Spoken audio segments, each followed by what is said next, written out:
இப்போ நம்ம எல்லாத்துக்கும் ஃபஸ்ட்டு வணக்கம். நம்ம வந்து சிக்கன் குழம்பு வைக்க போகிறோம். அந்த சிக்கன் குழம்பு வந்து நல்லா உள்ள ஜூஸியாக எப்படி இருக்குதுன்னு நம்ம பார்க்கலாம். ஃபஸ்ட்டு வந்து 1/2 கிலோ சிக்கன் வந்து நல்லா வாஷ் பண்ணி எடுத்துட்டு மஞ்சள் உப்பெல்லாம் போட்டு நல்லா வாஷ் பண்ணி எடுத்தாச்சு. எடுத்துகிட்டு இப்போ வந்து இது கூட என்னென்ன போடுறேன்னு பாருங்கள். இப்போ நம்ம வந்து ஃபஸ்ட்டு வந்து இஞ்சி பூண்டு விழுது நல்லா 1 ஸ்பூன் போட போகிறோம். பெரிய ஸ்பூனில் தான் வந்து நம்ம சிக்கன் குழம்புக்குன்னே ஒரு பொடி வீட்டில் இருக்குது. எல்லா குழம்புக்கும் ஒரே பொடி தான், அது போட போகிறோம். ஒரு 2 ஸ்பூன் போட போகிறேன். வரமிளகாத்தூள், ஏன்னா அந்த குழம்பு தூளில் கொஞ்சம் காரம் கம்மியாக இருக்குது, அதனால கொஞ்சம் வரமிளகாத்தூள் போட போகிறேன். அப்புறம் நான் வந்து தயிர் கொஞ்சம் ஊற்ற போகிறேன். தயிர் ஒரு 2 ஸ்பூன் நான் போட போகிறேன். நல்லா ஜூஸியாக இருக்கும், டேஸ்ட்டாகவும் இருக்கும், அதுக்காக தான் நான் இது பண்ணுறேன். நல்லாயிருக்கும் சிக்கன்.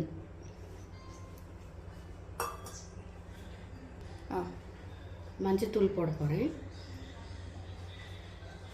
கல்லுப்பு போட போகிறேன். இந்த உப்பு பார்த்துட்டு நம்ம குழம்புல சேர்த்துக்கலாம் வேணுன்னா, பத்தலைன்னா. இப்போ நம்ம எல்லாமே போட்டு நல்லா பெசரி விட போகிறோம். நல்லா பெசரி விடும்போது நல்லா ஜூஸியாக இருக்கும் சிக்கனு. ஒரு 1/2 மணி நேரம் நல்லா ஊறட்டும். இதுலையே நல்லா ஊறிச்சுன்னா நல்லாயிருக்கும் குழம்பு. உங்களுக்கு குழம்பு செய்யும்போது காமிக்கும். 1/2 மணி நேரம் நல்லா ஊறட்டும். நம்ம குழம்பு செய்யும்போது பார்க்கலாம். நம்ம வந்து சிக்கனுக்கு வந்து தக்காளி வெங்காயம் போட்டிருக்கோம். இன்னும் நம்ம வந்து முந்திரி ஏலக்காய் தசமசாய் எல்லாமே போட்டிருக்கேன். எல்லாம் போட்டு நல்லா வதக்கிடணும். சோம்பு இதெல்லாம் போட்டு நல்லா வதக்கிட்டு கொஞ்சம் தேங்காய் போட்டு அரைச்சி நம்ம சிக்கன் குழம்புக்கு ரெடி பண்ணணும். கொஞ்சம் குழம்பா வேணுங்கிறனால நம்ம இதெல்லாம் போடுறோம். கிரேவின்னு நம்ம எதுவுமே போட வேண்டியதில்லை, வெறும் வெங்காயம் மட்டும் போட்டால் போகணும். வந்து சிக்கன் நல்லா ஊறிடுச்சு. இப்போ வந்து நம்ம எப்படி செய்கிறோம் குழம்பு அப்படின்னா, ஃபஸ்ட்டு ஒரு எண்ணெய் விட்டுட்டு அதில் வந்து இந்த சிக்கனை போட்டு நல்லா ஒரு இது பண்ணலாம், கலக்கி நல்லா வதக்கி விடும். எண்ணெயிலேயே வதங்கிட்டோம். நல்லா ஊறிடுச்சு.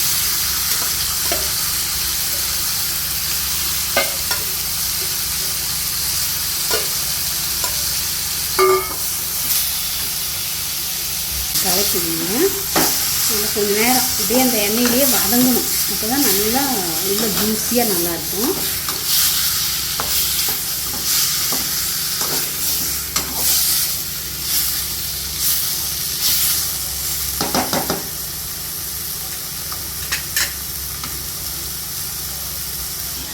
வதங்கிடுச்சு. தக்காளி வெங்காயம்லாம் வதக்கி வச்சுருந்தோம்ல, அது வந்து இப்போ நல்ல பேஸ்ட் மாதிரி அரைச்சிருக்கேன். தக்காளி வெங்காயம் கசகசா முந்திரி எல்லாம் வதக்கி நான் இப்போ மிக்சியில் அரைச்சி வச்சுருக்கேன். இப்போ அந்த பேஸ்ட்டை வந்து நம்ம இதில் ஊற்ற போகிறோம்.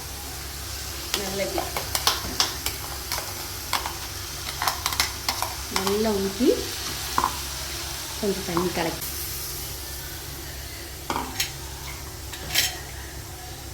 தேங்காய் வெங்காயம் தக்காளி முந்திரி கசகசா எல்லாம் அரைச்சி ஊற்றியாச்சு. இது நல்லா கொதித்து வேகணும். அப்போ தான் நல்ல டேஸ்ட் வரும். நான் கலக்கணத்தில் வந்து கொஞ்சம் வெந்நீர் கலந்து ஊற்றிருக்கேன். அப்போ தான் அந்த இது இருக்கும், சலசலன்னு இல்லாமல் நல்லாயிருக்கும், டேஸ்ட் கொடுக்கும். அதுக்காக தான் நான் இந்த மாதிரி பண்ணியிருக்கேன். இது அப்படியே குழம்பா வேணும் நம்மளுக்கு. கொஞ்சம் நல்லா கொதித்து வேகட்டும், ஒரு 10 நிமிஷம். இப்போ நம்ம நல்லா சிக்கன் வெந்துருச்சு. இப்போ நம்ம கொஞ்சம் கொத்தமல்லி தழை நறுக்கி போட்டுடலாம். போட்டு பாருங்கள் நல்லா வெந்துருச்சு எல்லாம். இப்போ நம்ம வந்து இறக்கிடலாம். இறக்கி தாளிச்சிடலாம். நல்லா தாளிச்சிக்கலாம். கொஞ்சம் சோம்பு இதெல்லாம் போட்டு எண்ணெய் ஊற்றி நம்ம எல்லாம் இப்போ தாளிக்கிறதுக்காக ஒரு இது வச்சுருக்கேன். கடுகு போடுறோம். அப்புறம் ஜீரகம் போட்டுக்கலாம். சோம்பு ஒரு 1/2 ஸ்பூன் போட்டுக்கலாம். ஃபைனலாக கருவேப்பிலை போடுறோம். அவ்வளோதான். அடுப்பு ஆஃப் பண்ணிடுவோம். எடுத்து நம்ம அதில் போட போகிறோம். நல்லா தாளிச்சிடலாம்.